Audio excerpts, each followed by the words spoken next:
Well, gentlemen, stick with me because we're going to switch gears here a little bit. And Grayscale's Bitcoin battle last week may have tipped the scales in favor of the crypto bulls for now. But the SEC is faced with another batch of Bitcoin ETF application deadlines right here before Labor Day, 6 in total. And the Wall Street watchdog opted to punt on all 6 of them, delaying them until mid-October. So, Tom, I guess walk us through maybe a little bit of what happened first, right, and then talk about if it's a big win for Grayscale and the crypto bulls now that the ball's in the SEC's court. Sure.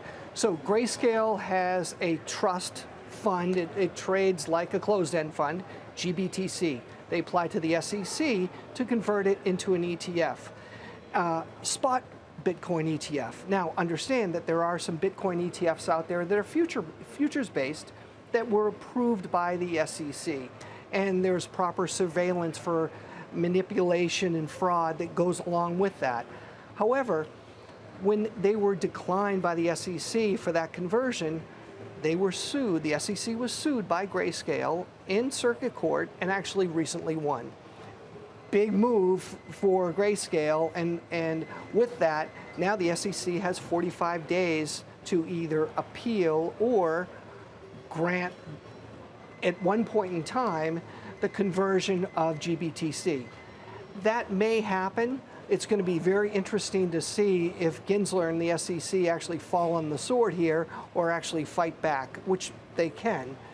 If they do approve it, what we're also going to see is a landslide of additional applications come in. We've got a bunch now. BlackRock's in there, WisdomTree's in there, Cathie Wood and ARK are also in for applications for Bitcoin spot ETFs as well.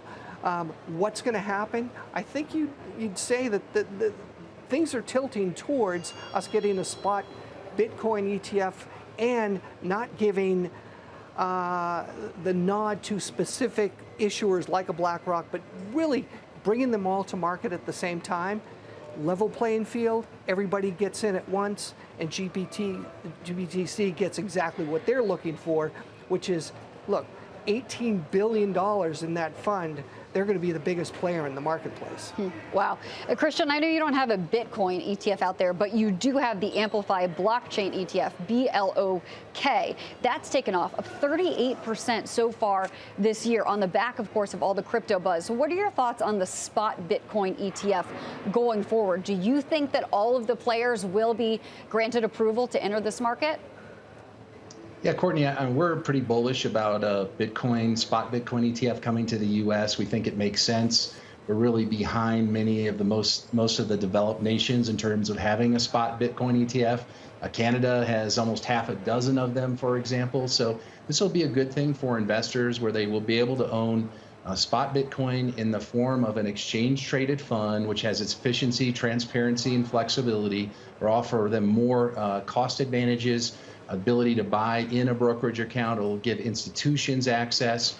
We think that the SEC is likely to allow many of the firms to launch at once. So you'll have the choice. You could go with a kind of a general subject matter index expert, maybe like a BlackRock, or you could use a specialist firm that's very deep in the crypto space like Bitwise to get extra insight. So this will be a great battle to watch. Hey, we love it because as the largest blockchain and the first blockchain ETF to launch back in 2018 that's actively managed, this is bullish for blockchain as well as crypto.